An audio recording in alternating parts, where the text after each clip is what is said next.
To sum up everything that has been said about the literature of our times, I cannot find better words to describe it than the expression, "It has no soul." Contemporary civilization has destroyed the soul of literature, as of everything else to which it has turned its gracious attention. I have all the more grounds for criticizing so mercilessly this result of modern civilization, since according to the most reliable historical data, which have come down to us from remote antiquity, we have definite information that the literature of former civilizations had indeed a great deal to assist the development of the mind of man. And the results of this development, transmitted from generation to generation, could still be felt, even centuries later. In my opinion, the quintessence of an idea can sometimes be very well transmitted to others by means of certain anecdotes and proverbs formed by life. So, in the present case, in order to show the difference between the literature of former civilizations and the contemporary, I wish to use an anecdote very widely known among us in Persia, entitled "The Conversation of the Two Sparrows." In this anecdote, it is said that once upon a time, on the cornice of a high house sat two sparrows, one old, the other young. They were discussing an event which had become the burning question of the day among the sparrows, and which had resulted from the mullah's housekeeper having just previously thrown out of a window on to a place where the sparrows gathered to play something looking like leftover porridge, but which turned out to be chopped cork, and several of the young and as yet inexperienced sparrows had sampled it and almost burst.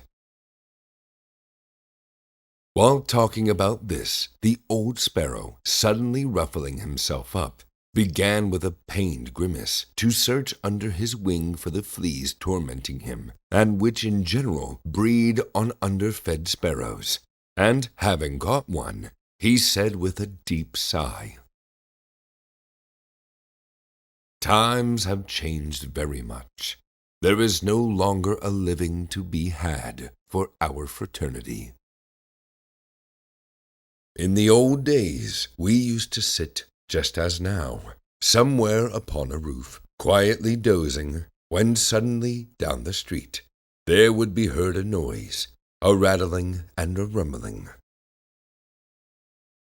And soon after, an odor would be diffused, at which everything inside us would begin to rejoice, because we felt fully certain that when we flew down and searched the places where all that had happened, we would find satisfaction for our essential needs. But nowadays there is plenty and to spare of noise and rattlings, and all sorts of rumblings, and again an odor is also diffused, but an odor which it is almost impossible to endure.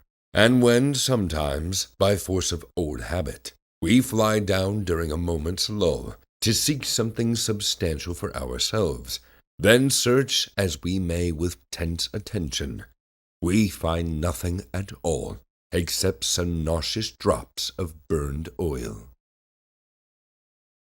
This tale, as is surely evident to you, refers to the old horse-drawn vehicles and to the present-day automobiles, and although these latter, as the old sparrow said, produce even more noise, rumblings, rattlings, and smell than the former, in spite of all this they have no significance whatever for the feeding of sparrows. And without food, as you yourself will understand, it is difficult, even for sparrows, to bring forth a healthy posterity. This anecdote seems to me an ideal illustration of what I wish to point out about the difference between contemporary civilization and the civilization of past epochs. In the present civilization, as in former civilizations, literature exists for the purpose of the perfecting of humanity in general. But in this field also, as in everything else contemporary, there is nothing substantial for our essential aim. It is all exterior, all only, as in the tale of the old sparrow, noise, rattling, and a nauseous smell. Desperate for attention?